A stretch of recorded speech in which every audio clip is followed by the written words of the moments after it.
कराएं। Humayun senator doctor Humayun Khan मोमन साहब, अस्सलामु अलैकुम। Thank you so very much sir आपके कीमती वक्त के लिए। मोमन साहब, आज मैं समझता हूं कि पाकिस्तान में तारीख रकम करने वाला दिन है सर। उसकी वजह यह डॉक्टर साहब कि एक तरफ हम देख रहे हैं कि एक जनरल फैज हमीद साहब के कोर्ट मार्शल की चार्जशीट तैयार कर ली गई, पीटीआई से उनका कनेक्शन क्रिएट कर लिया गया, सबूत मिल गए हैं, 9 मई हमले में मुलव्विस पाए गए हैं और उन्होंने सियासत में मुदाखलत की सबूत मिल गए हैं। और सर आज ही के दिन हमारे आला अदलिया में सुप्रीम कोर्ट में असगर खान केस भी सुना गया और उसमें जो है हमारे ऑनरेबल जस्टिस जमाल मंदोखेल साहब ने हुकूमत के वकील से कहा कि इदारों के अंदर अगर सियासी सेल खत्म हो गए हैं तो उनसे बयान हल्फी लिख कर लिया जाए और बताया जाए। तो यानी 1990 में भी मुदाखलत हुई थी सर और 1924 तक भी मुदाखलत साबित हो रही है। तो लग ये रहा है कि अब मुदाखलत में शायद कोई कमी आ जाए। How do you see this situation doctor साहब? बिस्मिल्लाहिर्रहमानिर्रहीम, या का नाबुदो या का नस्ताइन। देखिए, ये तो जनरल बाजवा साहब ने एडमिट किया हुआ है पब्लिकली कि उनके जो इदारे थे they have been involved in political manoeuvring. अच्छा, तो उस लिहाज से तो जो आप 1990s की बात कर रहे हैं, उससे पहले चले जाएं, मुशर्रफ साहब से चले जाएं, उससे पहले चले जाएं, ये सारे तो सारा ट्रेस होता है ऑलमोस्ट तकरीबन वो जो जस्टिस मुनीर की जजमेंट से लेके आज तक हो रहा है। This time check is brought to you by सोचो ना किस्मत आजमाए, डॉन चाय जी पति असा लखपति बन गई। तो फिर 8 फरवरी के इलेक्शंस का क्या मसला है? वो रिजल्ट्स कैसे चेंज हुए? अगर वो चेंज इदारों की बिना पे नहीं हुए तो फिर इलेक्शन कमीशन क्या कर रहा है, उसने क्यों चेंज किए? ये सारे सवालात उठते हैं। देखिए, बात ये नहीं है, बात सिंपल सी बात ये है कि पाकिस्तान में चाहे वो पॉलिटिशियन है, चाहे वो ब्यूरोक्रेसी है, चाहे वो जुडिशरी है, चाहे वो एस्टैब्लिशमेंट है और चाहे वो अवाम है, चाहे वो टीचर्स हैं, चाहे वो डॉक्टर्स हैं, जितने भी हैं सारे प्रोफेशनल्स हैं, सब ने बहुत गलत काम किए हैं। कोई टैक्स चोरी करता है, कोई झूठ बोलता है, कोई मिलावट करता है, कोई पॉलिटिकल मैन्यूवरिंग करता है, कोई रिश्वत देता है। शरीफ वो है जिसको मौका नहीं मिला अपने शरीफ वो जिसको मौका नहीं मिला सर। बस वो भी बेचारा मजबूरन शरीफ रह गया, वरना तो अगर उसको मौका मिलता। अच्छा, जिसने पैसे नहीं चुराए वो टाइम की चोरी करता है, वो इंटेलेक्चुअली चोरी करता है। ये बात नहीं है कि जो शरीफ है वो टाइम की चोरी करता है। जितने जो सो कॉल्ड शरीफ काम करने वाले लोग हैं ना, आप उनको देखिए, वो अक्सर अपनी सीट पर नहीं होंगे, वो 2 घंटे बाद में जाएंगे, 2 घंटे पहले ऑफिस से उठकर चले जाएंगे। तो जब हम ये सारी चीजें देखते हैं तो अब सवाल ये नहीं है कि भाई किसने क्या गलत काम किया, सवाल ये है कि क्या हम अपने गलत काम खत्म करके क्या हम इस मुल्क के लिए कोई सही काम कर सकते हैं? देखिए, इस मुल्क आप के समझते हैं कि सर ये तो कोर्ट मार्शल गलत काम खत्म करने के लिए किया गया है या नहीं? देखिए, आप मुझसे ईमानदारी से पूछते हैं, बात यह है कि झूठ बोलने के वो कहते हैं कितने भी खफा मुझसे बेगाने भी नाखुश, मैं शहर हिलाहल को कभी कह न सका कंद। तो अगर आप मुझसे पूछे तो इसका ताल्लुक इससे नहीं है कि हम अपना एहतसाब करना चाह रहे हैं, इसका ताल्लुक इससे है कि हमने इमरान खान को कैसे फंसाना है। और इस कोर्ट मार्शल से सर इमरान खान के लिए कितनी मुश्किलात बढ़ेंगी आपकी नजर में? कुछ भी नहीं। वो तो आप मुझसे पूछे, कुछ भी नहीं। उसके देखिए, उसका सिंपल सी बात यह है, इस कोर्ट मार्शल का सबसे पहले तो देखिए, मेरी नजर में जो लॉयर जनरल फैज ने किया है ना, जो लॉयर किया है, अगर मैं उस लॉयर को सामने रखूं और उसकी पास हिस्ट्री अभी रिसेंट वाली में देखूं, जी सर, तो जो बंदा सही है वो बंदा इस लॉयर को नहीं रखेगा। मतलब सॉरी, वो ही इस बंदे को रखेगा कि जिसने कोई गलत काम नहीं किया, वो इस लॉयर को रखेगा। क्योंकि ये लॉयर मेरे ख्याल में ये एक अच्छा लॉयर है और इसने जिस तरीके से अपने केसेस पुराने जीते हैं और सारे किए हैं, I think general Faiz has done a good homework to defend himself जी। चलें, अब ये बताइए सर, जनरल फैज हमीद की चार्जशीट में ये शामिल हो गया है, ये साबित हो गया है, सबूत मिल गए हैं, एविडेंस तैयार है कि वो 9 मई हमले में मुलव्विस थे, और ये भी कहा गया है कि रियल कल्प्रिट पीटीआई की लीडरशिप इमरान खान है जिन्होंने इनसे काम लिया। अब इससे तो सर वाज़ेह हो जाता है कि इस पूरे सिनारियो को मद्देनजर रखते हुए जो बनाया गया है उनके एविडेंस की बुनियाद पे, शवाहिद की बुनियाद पे, कि इमरान खान ने 9 मई हमले में जनरल फैज हमीद को यूज़ किया इदारों पर हमला करने में, यादगार शोधा को नुकसान पहुंचाने में और इस तरह की सारी चीज़ें GHQ केस में, तो फिर तो सर वाज़ेह हो जाता है कि सिविलियन का ट्रायल मिलिट्री कोर्ट में होगा। अच्छा, मुझे एक बात बताएं, हम 2 चीजें थी। अगर आप थोड़ा सा हम रिवाइंड करते हैं, सारे सिस्टम को रिवाइंड करते हैं, और हम 8 मई की रात और 9 मई की सुबह तकरीबन 5 बजे के आसपास या 6 बजे के आसपास इमरान खान ने 2 वीडियोस रिलीज की थी। एक दिन पुरानी थी जो रिकॉर्ड हुई थी और एक उसी दिन सुबह की थी। दोनों में इमरान खान ने एक बात बताया था, एक उन्होंने एड्रेस किया था अपने वर्कर्स को, एक उन्होंने एड्रेस किया था पाकिस्तानियों को, बेसिकली एस्टैब्लिशमेंट को। उन्होंने एस्टैब्लिशमेंट को कहा था कि मैं आ रहा हूं, अकेला आ रहा हूं, जो कोर्ट है उधर अकेला आ रहा हूं, और अगर आपके पास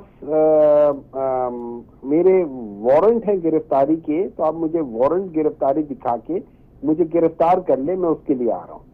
और उन्होंने जो हम वर्कर्स थे और पार्टी मेंबरान थे और उनके चाहने वाले थे, उनको फॉलो करने वाले थे, लाखों करोड़ों लोग थे, हमें उन्होंने एक और मैसेज दिया। उन्होंने कहा कि मैं जा रहा हूं और आप लोगों में से कोई कोर्ट ना आए, क्योंकि मैं अपने आप को सरेंडर करने जा रहा हूं।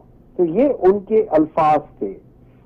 अब अगर ये बात हो रही थी तो मुझे बात बताएं, इसमें मैं अपने आप को सरेंडर करने जा रहा हूं, खुद ही कह रहा हूं, तो फिर मैं लोगों को क्यों कहूंगा कि बाहर निकलो? अच्छा, लोग बाहर निकले क्यों थे?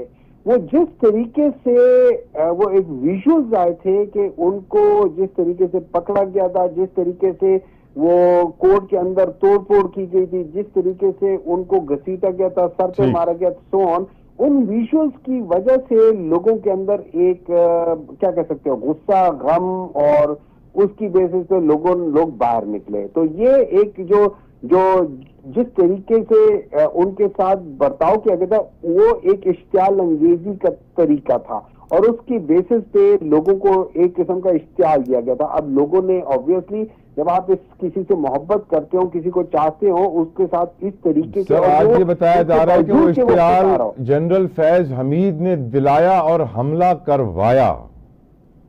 सर, इसका मतलब ये कि जनरल फैज तो उस वक्त तक, जहां तक मुझे पता है, वो रिटायर हो चुके थे ना जी। 9 मई तक तो वो रिटायर हो चुके थे, वो तो उससे बहुत पहले रिटायर हो गए थे। तो अगर वो रिटायर हो गए थे तो फिर ये जो हमला करवाया, वो कैसे करवाया उसने? क्योंकि ये तो प्लान नहीं था, ये हमला तो प्लान नहीं था, ये तो रिएक्शन था उन विजुअल्स का। और वो विजुअल्स उसके बाद इमरान खान जेल में चला गया, फिर 2-3 दिन तक इमरान खान जेल में रहा। मेरे ख्याल में 11 को या 12 को वापस निकले थे, 11 को वापस निकले थे, तब उनको पता चला कि पीछे क्या हुआ। तो वो तो सारा एक, तो इसमें कम से कम इतना मुझे पता है, इमरान खान तो बीच में इन्वॉल्व नहीं होता। अब बाकी कौन इन्वॉल्व होता है उसके लिए फिर देखना पड़ेगा, चेक करना पड़ेगा, शवाहिद देखने पड़ेंगे, वो कनेक्शन देखना पड़ेगा कि कौन सा कनेक्शन है जो जनरल फैज को पीटीआई के साथ जोड़ता है, जनरल फैज को इमरान खान के साथ जोड़ता है। एक और नैरेटिव ये भी बिल्ट हो रहा है डॉक्टर साहब कि जनरल फैज बड़े नाइफ थे, जैसे वो बड़े मासूम थे और वो इस्तेमाल हो गए इमरान खान के हाथों में। एक ऐसा शख्स जो कि DGI रहा हो सर, जिसका नाम आर्मी चीफ की लिस्ट में हो, डू यू थिंक वो इतना नाइव और मासूम हो सकता है? मैं ख्याल में लास्ट टाइम मैंने देखा था कि वो जनरल फैज साहब रोटी को चोची कहते थे शायद। अच्छा, मतलब आप एक DGISI है, आप कहते वो मासूम है, और मासूम, देखिए मासूम इन अ वे कि वो उनको पता नहीं चलेगा कि कौन क्या कर रहा है। कौन उनको यूज कर रहा है। तो अगर एक आम शख्स, एक आम आदमी, एक सिंपल क्रिकेटर, एक सिंपल आदमी उनको यूज कर सकता है, फिर तो आधी दुनिया की सारी एजेंसीज भी उनको यूज कर सकती हैं, फिर तो हर एक कर सकता है। तो ये कह देना कि वो मासूम थे, वो यूज हो गए, at least I don't buy it. ठीक है, ठीक है। मेरे लिहाज से जनरल फैज मासूम जरूर है, उन्होंने कोई गलत काम नहीं किया इन माय ओपिनियन। वो पॉलिटिकल मैन्यूवरिंग में शामिल थे जनरल बाजवा के साथ, वो अपनी जगह दुरुस्त है, क्योंकि इसकी गवाही इसकी गवाही ख्वाजा आसिफ साहब ने दी है, इसकी गवाही मौलाना फजल रहमान साहब ने दी है, इसकी गवाही पीपल्स पार्टी वालों ने दी है कि ये लोग 2019 में ये दोनों शख्सियात गई थी और इन सारी पॉलिटिकल पार्टीज के साथ के मिलकर उन्होंने बात की थी कि हमने इमरान खान को पावर से उतारना है। ये बात जरूर हुई थी। ठीक ठीक, ये बताइए सर, ख्वाजा आसिफ वजीर दिफा ने आज फ्लोर ऑफ द हाउस पे कहा कि पीटीआई के अंदर भरपूर इख्तलाफात है, अभी तक 12 जनाजों के अलावा सामने कुछ नहीं आया, इनके 3 हमले नाकाम हुए, सिविल नाफरमानी की कॉल भी नाकाम होगी, पीटीआई क़यादत ने शंजानी पर इत्तफाक कर लिया था लेकिन बेगम साहिबा ना मानी। How would you respond? देखिए, इस जैसा बंदा जिसकी सोच इतनी नीचे हो, अब मैं वो अल्फाज नहीं इस्तेमाल करना चाहता आपके टेलीविजन के ऊपर, कि जो कहता है कि सिर्फ 12 वो लाशों तक, खुदा के बंदे 12 लाशों की बात कर रहे हो, हम तो कहते हो कि एक बंदे के ऊपर गोली क्यों चलाई। आप बात बताओ, आप लोगों ने गोली क्यों चलाई? सवाल तो ये उठता है कि एक बंदे के ऊपर गोली क्यों चलाई। 12 तो बहुत दूर की बात है, 12 का मतलब ये है 12 टाइम्स, 1200% लोगों को आपने वो किया है। हम तो एक की बात करते हैं, आपने तो 12 की बात करें। और बाकी ये याद रखें, अभी तो हमें पता ही नहीं है कि कौन लोग कहाँ हैं। वो जब डच सेटल होगी, जब पता चलेगा कि कौन कौन लोग घर वापस आ गए, जो मिसिंग पर्सन है, आधे से ज्यादा तो ये समझते हैं कि शायद ये लोग जेल के अंदर है। जब वो आएंगे तो उसके बाद पता चलेगा कि हालात क्या हैं। डॉक्टर साहब, एक और चीज, नंबर 2, इन सबको भी छोड़ दें जी, इन सबको भी छोड़ दें। वो एक शख्स जो नमाज पढ़ रहा था, आपने उसको कंटेनर से नीचे क्यों फेंका? एक और इम्पोर्टेंट क्वेश्चन डॉक्टर साहब, एक और इम्पोर्टेंट क्वेश्चन है। अलीमा खान साहब का इंटरव्यू, वो कहती हैं कि हाँ, संजानी की ऑफर की गई लेकिन वो ऑफर एक्सेप्ट नहीं की गई, नहीं बैठी। आज हमने देखा कि ख्वाजा आसिफ ने भी कह दिया कि हाँ, संजानी पर इत्तेफाक हो गया लेकिन बीबी साहिबा ना मानी। और फिर एक तरफ बैरिस्टर गौहर इख्तलाफ करते हैं, कहते हैं नहीं, ऐसी कोई ऑफर नहीं आई थी और हमने कोई ऐसी ऑफर एक्सेप्ट नहीं की थी। और फिर जब वो कहते हैं कि पीटीआई के अंदर इख्तलाफात हैं और ऐसी स्टेटमेंट्स एक दूसरे से तजाद रखने वाली पीटीआई में आती हैं, तो फिर लगता है कि हाँ, तजादात हैं। How would you respond sir? देखिए क्या तजादात हैं, प्रॉब्लम होंगे, माना उसमें कोई बड़ी बात नहीं है, कोई ऐसी कोई बड़ी चीज नहीं है कि जिसमें तजादात ना होना कोई बहुत अच्छी बात हो जाएगी, या तजादात हो जाना बहुत बुरी बात हो जाएगी। हर जगह पे होता है, जहाँ 4 लोग बैठे होते हैं, हर एक का पॉइंट ऑफ व्यू डिफरेंट होता है। 2 ग्रुप बन जाते हैं, 3 बन जाते हैं, कि हर एक का point of view different. There is more than one way of skinning a cat ना, तो वो तो कोई मसला नहीं है।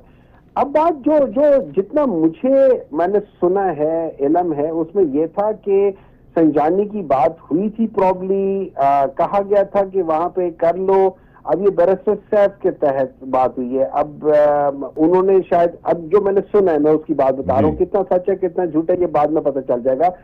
तो कहा यह क्या था, ठीक है हम मान लेते हैं, हमारी इमरान खान से बात करा दो, वो हमसे बात कर ले तो हम मान लेंगे। तो वो उनको सुनने में आया, उनको कहा गया था कि जी अडियाला जेल में ये सर्विस नहीं मौजूद। अब आप और मुझे कोई ये कह दे कि अडियाला जेल में सर्विस मौजूद नहीं है, तो फिर मतलब आई डोंट नो आप मानेंगे या नहीं मानेंगे, मैं तो नहीं मानूंगा। तो वही वाली बात हुई, हम पीटीआई वालों ने नहीं माना, उन्होंने कहा सॉरी हम नहीं करते, हम फिर उधर ही जाएंगे जो कहा गया था, या तो हमारी बात करा दो। तो that is what I think actually probably happen. बाकी जो लोग मेन किरदार हैं वहां पे, जिनमें बैरिस्टर साहब हैं, जिनमें बाकी लोग हैं, वो आपको डिटेल बताएंगे अगर आप उनसे पूछें तो। डॉक्टर साहब, एक और इम्पोर्टेंट क्वेश्चन, 26वीं आईनी तरमीम के बाद कहा गया था कि केसेस जल्दी निपटा दिए जाएंगे, बैकलॉग खत्म होगा। आज की हकीकत यह है कि सानिया 9 मई GHQ हमला केस आगे न बढ़ सका, ATC के जज रुखसत पर चले गए। इमरान खान के खिलाफ तौहीन अदालत की हुकूमती दरख्वास्त गैर मुअय्यना मुद्दत तक मुलतवी।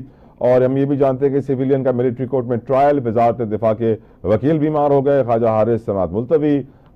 जितने भी आपके केसेस हैं उसमें ऐसे लग रहा है कि बस मुलतवी गैर मुअय्यना मुद्दत के लिए मुलतवी। फर्द जुर्म आए, अब में कितना वक्त लग गया, लगता है सजा आने के अंदर भी 3-4 साल तो निकाल देंगे सर ये। वो आइंस्टाइन ने कहा था, if you keep on repeating your mistake and you expect a different result out of it, इससे बड़ा कोई बेवकूफ नहीं होता। बहुत बहुत शुक्रिया। I am out of time. Thank you so very much senator doctor Humayun Khan Mohammad sahab, आपके कीमती वक्त के लिए। जज़ाकल्लाह।